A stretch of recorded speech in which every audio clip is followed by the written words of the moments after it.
नमो तस्स भगवतो अरहतो सम्मा सम्बुद्धस्स।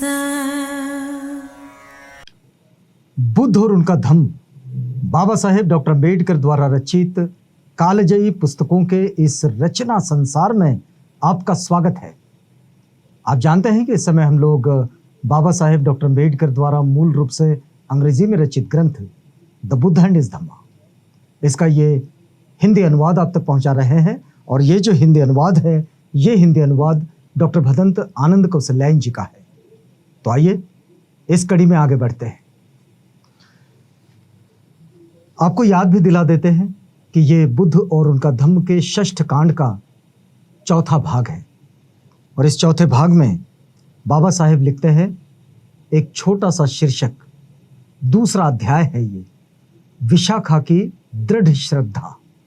विशाखा एक ऐसी महाउपासिका जिनका बौद्ध संस्कृति में और बौद्ध साहित्य में और बौद्ध जीवन शैली में बड़ा ही आदरपूर्वक और श्रद्धापूर्वक का स्थान है। तो उन्हीं के विषय में ये छोटी सी जानकारी जो बाबा साहेब ने लिखी है वो आप तक पहुंचा रहे हैं। बाबा साहेब लिखते हैं कि विशाखा अंग जनपद के भद्दिय नगर में जन्मी थी। अंग जनपद का भद्दिय नगर। पिता का नाम धनंजय और माता का नाम सुमना था। सुमना और धनंजय।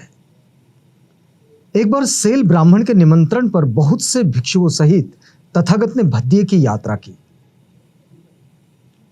तथागत भद्दिय पहुंचे थे और सेल ब्राह्मण की पोती विशाखा की आयु उस समय 7 वर्ष की थी। विशाखा जो थी वो सेल ब्राह्मण की पोती थी। यद्यपि विशाखा की आयु केवल 7 वर्ष की ही थी, तब भी उसने तथागत बुद्ध के दर्शन करने की इच्छा प्रकट की। 7 वर्ष की आयु थी और उसने कहा कि भाई मैं तथागत बुद्ध के दर्शन करना चाहती हूं। तो मेंढक ने उसे अनुज्ञा दे दी कि वह तथागत के दर्शन कराए। साथ के लिए उसने 500 साथी, 500 दास और 500 रथ भी दिए।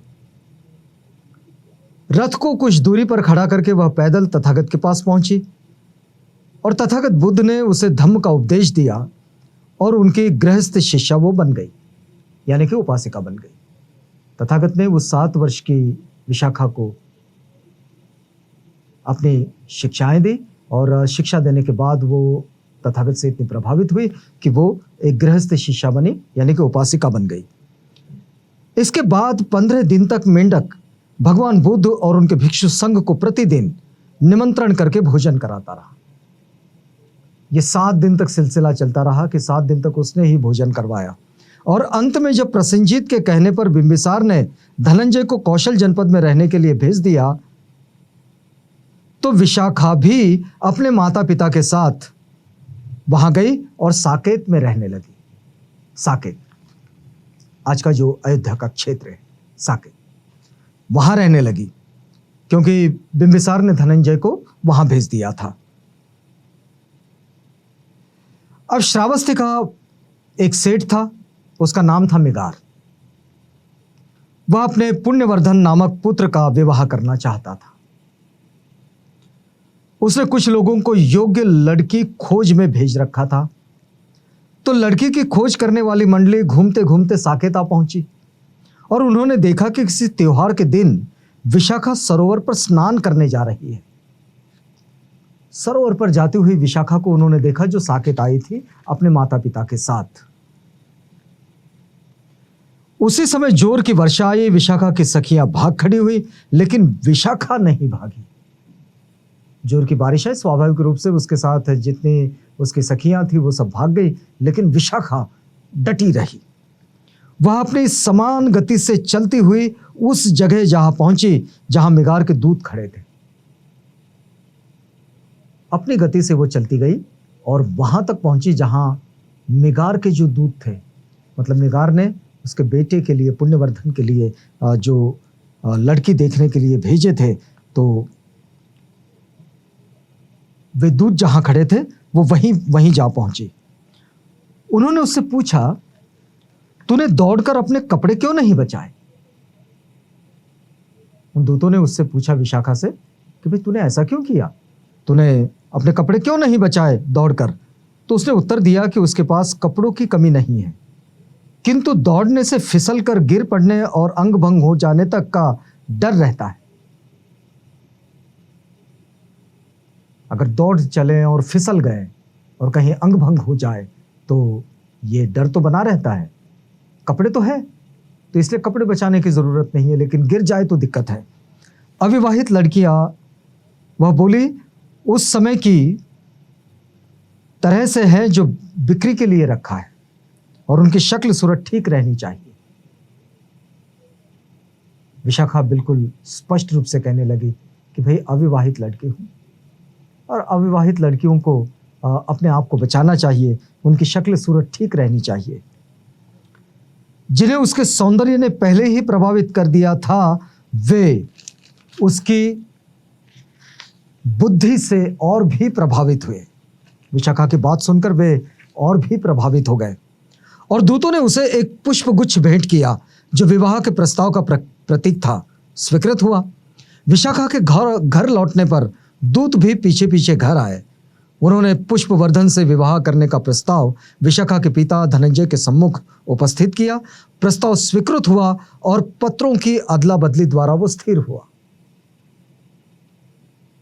दूत विशाखा के पीछे पीछे उसके घर पहुंचे। घर पहुंचने के बाद उसके पिता जो है धनंजय, उनके समक्ष दूतों ने प्रस्ताव रखा और प्रस्ताव स्वीकृत हुआ। पत्रों की अदला बदली हो गई। जब राजा प्रसेनजीत ने सुना तो उसने साकेत चलने के लिए कहा। यह असाधारण सम्मान की बात थी। धनंजय ने राजा और उसके राजाधिकारी मिगार, पुण्यवर्धन तथा सब बारातियों का बड़ा ही आदर सत्कार किया और आतिथ्य में किसी तरह की उन्हें कमी नहीं होने दी। धनंजय ने सब राज अधिकारी, राजा सबका सम्मान किया। मिगार, पुण्यवर्धन, इन सब का आदर सत्कार किया। अब वधु के लिए गहने बनाने को 500 सुनार नियुक्त किए गए। उनके पास कमी तो थी नहीं कुछ, तो 500 सुनार नियुक्त किए गए उस लड़की के, नववधु के गहने बनाने के लिए। और धनंजय ने अपनी लड़की के दहेज में धन से भरी 500 गाड़ियां और सोने और पशुओं से भरी 500 गाड़ियां दी। सोना, पशु, इन सब से भरी हुई 500 गाड़ियां। जब विशाखा के विदा होने का समय आया तो धनंजय ने उसे 10 उपदेश दिए। ये सारी गाड़ियां जो भौतिक वस्तुएं थी उनसे भी ज्यादा महत्वपूर्ण ये उपदेश थे।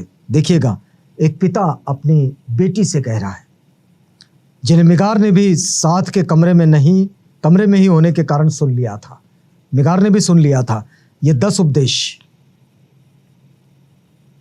पिता अपनी बेटी को उपदेश दे रहा है और बड़े महत्वपूर्ण उपदेश है। ये आज भी उतने ही महत्वपूर्ण है किसी परिवार को परिवार बनाए रखने के लिए। घर की आग बाहर नहीं जाने देना। धनंजय अपनी बेटी विशाखा से कहते हैं, घर की आग बाहर नहीं जाने देना, मतलब घर की जो बात है उसको घर पर ही रखना, उसको बाहर नहीं जाने देना। बाहर की आग को घर में नहीं आने देना। जो बाहर की बातें हैं बिना मतलब की, उनको घर पर नहीं आने देना। जो बदले में दें उन्हें ही देना। जो बदले में वापस करते हैं कुछ, उन्हें ही कुछ देना। जो बदले में ना दे उन्हें नहीं देना। व्यवहार की बात है। जो दे उन्हें देना, जो ना दे उन्हें मत देना। जो दे उसे देना, जो ना दे उसे न देना। और प्रसन्नता पूर्वक बैठना। चेहरा मुरझाकर नहीं, प्रसन्नता पूर्वक बैठना, प्रसन्नता पूर्वक खाना पीना। उदास मन से नहीं खाना, प्रसन्नता पूर्वक खाना। आग को संभालना, जिससे विवाद उत्पन्न होते हैं, जिससे तनाव उत्पन्न होते हैं, जिससे तू मैं हो जाती है, उस आग को संभालना। और जो गृह देवता है, घर के जो मुखिया हैं, जो घर को संभालते हैं, उनका सम्मान करना। इतनी 10 बातें उसको बताने के बाद उसको विदा किए। अब दूसरे दिन धनंजय ने 8 गृहस्थों को अपनी लड़की के गुण दोषों का विवेचन करने के लिए नियुक्त किया। दूसरे दिन धनंजय ने क्या किया? 8 गृहस्थों को अपनी लड़की के गुण दोषों का विवेचन करने के लिए नियुक्त किया और उनका कर्तव्य था कि यदि विशाखा पर कोई आरोप लगाया जाए तो उसकी जांच करे। लड़की को इतने सारे चीजों के साथ ससुराल तो पहुंचाया, लेकिन 8 गृहस्थों को नियुक्त भी किया कि लड़की पर कोई आरोप लगे तो उसकी जांच करना। मिगार चाहता था कि उसकी पुत्र वधू को श्रावस्ती की जनता देखे। मिगार की इच्छा थी, ससुर थे उसके, तो उसके पुत्र वधू को श्रावस्ती की जनता देखे। लोग सड़क के दोनों ओर खड़े थे और विशाखा ने रथ में खड़े खड़े श्रावस्ती में प्रवेश किया। जनता ने उस पर से तरह तरह की चीजें न्यौछावर की, किंतु वे सभी चीजें उसने लोगों में बांट दी। लोगों ने जो चीजें उस पर न्यौछावर की, वो सारी चीजें उसने लोगों में बांट दी। अब देखिएगा, एक बहू का स्वागत हो रहा है।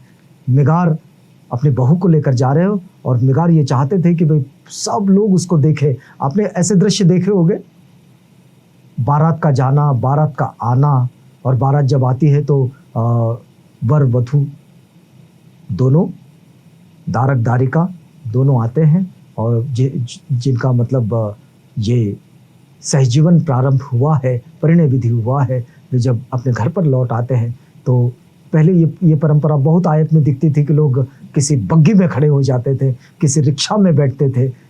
जैसे जैसे वक्त बदलता गया, अब ये कार वाली बात आ गई है, अब कार में आते हैं, लेकिन उन पर लोग फूल बरसा रहे थे, बहुत सारी चीज़ें बरसा रहे थे। सब चीज़ें जो न्यौछावर करते गए, विशाखा उन्हीं को लौटाती गई। अब आगे की बात और क्या घटित होती है आपको सुनाएंगे, लेकिन इसके लिए आपको अगली कड़ी का इंतज़ार करना होगा। तो अगली कड़ी में आपसे मिलेंगे, तब तक के लिए हमें इजाज़त दीजिएगा।